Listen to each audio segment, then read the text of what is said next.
আমাদের পেঁয়াজ বিক্রি হচ্ছে না, দাম পাচ্ছি না, খুব বিপদে আছি। আমাদের এই পেঁয়াজ কেউ কিনছে না দাদা, খুব ঝামেলায় আছি দাদা, পেঁয়াজ কেউ নিচ্ছে না, খুব কষ্টে আছি। হ্যাঁ, আমি বললাম কষ্টে থাকবি না কেন, পেঁয়াজ ছাড়া রান্না শিখাই তুই তো, তারপর উনি উকেন গেছে। ঠিক না বেটে? আমাদের তো পেঁয়াজ ছাড়া রান্না শিখা শেষ, তোরাও শেষ। তোকে পেঁয়াজের দাম পাওয়া তো দূরের কথা, পেঁয়াজ লাগানো ভুলে যাবে। কারণ যা নিয়ে গেছিস পেঁয়াজ তো আমাদের দেশে রপ্তানি করবি কি, তোদের দেশের লোকই তো কেনবে না, কারণ পেঁয়াজ ছাড়া রান্না শিখে ফেলবে। ঠিক না বেঠিক? ওরা মনে করে পেঁয়াজ বন্ধ করে দিলে বাংলাদেশ মনে হয় শাসন হয়ে যাবে, ওরা মনে করে গরু বন্ধ করে দিলে বাংলাদেশ শাসন হয়ে যাবে। আমরা বলি দাদা, আমরা পেঁয়াজ ছাড়া রান্না শিখলাম, আর গোশতের অভাব পূরণের জন্য কাঁঠাল আছে, সুতরাং গরু দিলেও অসুবিধা নাই, না দিলেও অসুবিধা নাই। ঠিক না বেঠে? এইগুলো আপনারা জানার পরেও ওই মানুষটার সাথে খারাপ আচরণ করেন, কোন দুঃখ? হ্যাঁ, আমি মনে দুঃখী গাইছি। ক্ষমতায় কেউ স্থায়ী হয় না, হোক না সে হাসিনা কি বারে না, সে আরটা চিরকাল থাকে না। ঠিক না বেঠে? মুজিবুর বেশি দিন থাকেনি, জিয়াউর কেউ তো রাখেনি। মুজিবুর বেশি দিন থাকেনি, জিয়াউর কেউ তো রাখেনি। এরশাদ চলে গেছে পৃথিবী ছেড়ে, এরশাদ চলে গেছে পৃথিবী ছেড়ে, কেউ আজ তার কথা কয় না। ঠিক না বেঠে?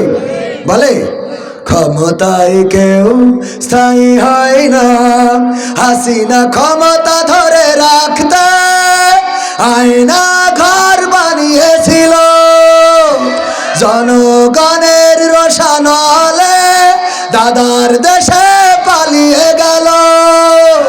হাসিনা ক্ষমতা ধরে রাখতে আয়না ঘর বানিয়েছিল, জনগণের রোশানলে দাদার দেশে পালিয়ে গেল। ডিবি হারুনের পাশে আর, ডিবি হারুনের পাশে আর পরিমণিদের দেখা যায় না। দেখা কি যায় না? এখন আর দেখা যায় না, আর এখন তাদেরকেও দেখা যায় না যারা এই পরিমণিদেরকে ব্যবহার করত, যারা সুন্দরী সুন্দরী রমণী নিয়ে ঘুরে বেড়াতো, যাদের কাছে যাওয়াই লাগতো, ওদের এখন আর দেখা যায় না, পাওয়া যায় না। আমার পুলিশ ভাইয়েরা এখন যারা দায়িত্বে আছেন, বলবো দয়া করে তওবা করেন, তওবা করেন, তওবা করেন। জনগণের টাকায় বেতন নিয়ে জনগণের বুকে বন্দুক তাক করেছিলেন, আর গুলি করে স্বরাষ্ট্রমন্ত্রীকে বলেছেন যারা মারি হেইডাই মারে, আর একটা মারে না, বলেছে না বলে নাই? যারা মারি হাই মারে, আর একটা তো মরে না, এটা চিন্তার বিষয়। ওগো আমার পুলিশ ভাইরা, আবু সাইদের বুকে গুলি চালিয়েছো, আমার শান্ত মুগ্ধর বুকে গুলি চালিয়েছো। তারা মারা গিয়েছে এটা ঠিক, তারা চলে গিয়েছে এটা ঠিক। আল্লাহ রাব্বুল আলামিন ক্ষমা করলে, তাদের মৃত্যুটা শাহাদাতের মৃত্যু দিলে তাদের জন্য জান্নাত অবধারিত। আর আপনি হলেন খুনের মামলার আসামি। দুনিয়ায় কোরআনের শাস্তি অনুযায়ী আপনি আপনার ডাইরেক্ট কতল করতে হবে, হত্যার বদলে হত্যা করার বিধান আল্লাহর, বলেন ঠিক কিনা? সুতরাং আপনি খুনের আসামি, আপনি রাতে ঘুমাতে যান তাও খুনের আসামি, আপনি স্ত্রীর সাথে মিলিত হন খুনের আসামি, আপনি সন্তানের সাথে, সন্তান যখন আপনাকে আব্বা ডাকে, আপনি এমন সন্তান, আপনি যে সন্তানকে জন্ম দিয়েছেন আপনি একজন খুনি, একটা সন্তানকে জন্ম দিয়েছেন আর ওর বাবা হলো একজন খুনি। ঠিক না বেঠে? আপনি অন্যায় করে আত্মার দিক থেকে কোনোদিন শান্তি পাবেন না।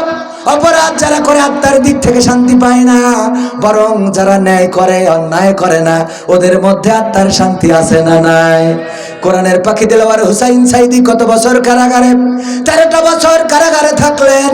সেই মানুষটাকে যখন কারাগার থেকে বের করে হাসপাতালে নিয়ে যাওয়া হলো হত্যার জন্য, ইনজেকশন পুশ করে হত্যা করা হবে, আমার কোরআনের পাখি যাওয়ার পথে মুখটা কি মলিন ছিল নাকি হাস্য উজ্জ্বল ছিল? কারণটা কি? এত শক্তি কোথা থেকে আসে? ওই যে আল্লাহ রাব্বুল আলামিন শিখিয়ে দিয়েছেন, বলো ইন্না সালাতি ওয়া নুসুকি ওয়া মাহইয়ায়া ওয়া মামাতি লিল্লাহি রাব্বিল আলামিন। আমার আল্লাহ বললেন বলো নিশ্চয় আমার সালাত, আমার কুরবানি, আমার হায়াত এবং আমার মাউত সবকিছু আল্লাহর জন্য, বিশ্ব প্রতিপালক মহান রবের জন্য। আমরা যারা এই কথা বলে দিই, আমরা জেলখানায় গেলেও শান্তি, মুক্ত থাকলেও শান্তি, বাড়ি থাকলেও শান্তি, মসজিদে গেলেও শান্তি, কারণ আমরা যার কাছে মাথা নমিত করেছি সেই আল্লাহ সব জায়গায় আছে না নাই? আছে না নাই? আল্লাহ সব জায়গায় আছে, এই জন্য আমাদের কোনো দুশ্চিন্তা নাই। আমরা ঘরের মধ্য থেকে যদি ডাকি আল্লাহ, বলেন আল্লাহ, ঘরের মধ্য থেকে যদি ডাক দেন, যেই বাড়িতে কেউ নেই, চারিদিকে কোনো ঘর নেই, বাড়ি নেই, প্রাসাদ নেই, বিপদে পড়েছেন, আল্লাহ বলে ডাক দিলেন, আল্লাহ রব্বুল আলামিন আপনার ডাকটা শোনে না? শোনে না? আল্লাহ